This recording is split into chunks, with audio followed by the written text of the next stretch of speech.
Nakapag-post ka na ba sa social media mo? O baka naman nahihiya ka mag-post kasi iniisip mo kung anong sasabihin nila. Kapag yan ang pinairal mo kabayan, hindi mo ma-enjoy kung ano ang buhay na meron ka. Kahit may utang ka, kahit nahulugan ng bahay natin, kahit hulugan ng sasakyan natin, ipagmalaki mo kasi you get that through your hard work, right? Ako po si Ellen James, katulad mo din ako, mahiyain ako sa social media pero hindi na, not anymore, kasi kung mahiya ako, wala akong kikitain na ganito kalaki sa loob lamang ng isang araw, 2 araw o 1 buwan. And this is my house. Dito po ako nakatira ngayon. Dati lang po ako nangungupahan ng 5 taon sa apartment bago po kami nakabili ng bahay. 7 taon pong ng ibang bansa ang asawa ko bago po kami nakabili ng aming sariling bahay. Nakaipon po at kahit paano nakabayad ng utang.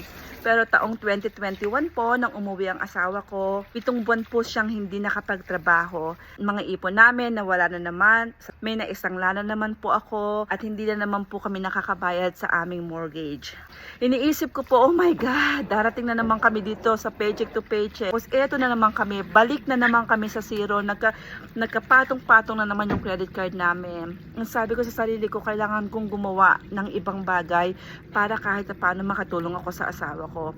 Naghanap po ako ng trabaho sa online hanggang nakita ko po ang ads na katulad nitong pinapanood mo.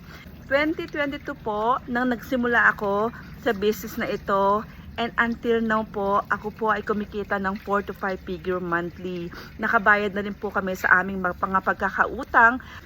2023 nakapunta po kami sa Europe, France, Australia, Switzerland, and Germany.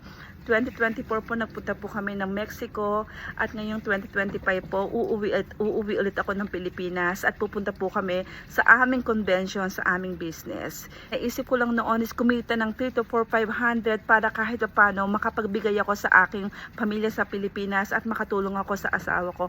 Pero ngayon po sobra-sobra po ang binibigay sa akin ng business na ito.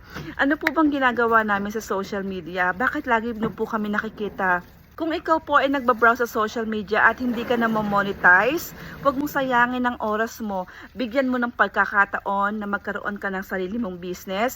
While you're browsing, why not making money? High ticket commission. We are partner with multi-billion-dollar company na nagbibigay sa amin ng high ticket commissions.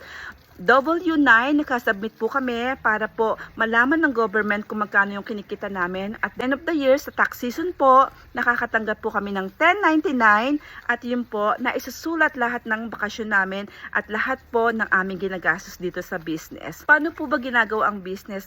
Meron po kaming automation, plug and play nga po eh. Magpo-post ka lang sa social media katulad ng ginagawa ko. Masasabi ko po na itong business na sinimulan ko 3 years ago, ito na po ang aming main source of income. Malaki na po ang naitutulong ko sa aking pamilya. Ikaw kabayan, kung gusto mo rin ng side income or gusto mo mapalitan yung trabaho mo dahil kayang-kaya naman talaga na mapalitan ang income mo dito, yung trabaho mo, makakasama mo ang pamilya mo every holidays, i-message mo ko. Huwag kang mag-hesitate na message mo ko, tutulungan kita. Okay? Bye for now, kabayan.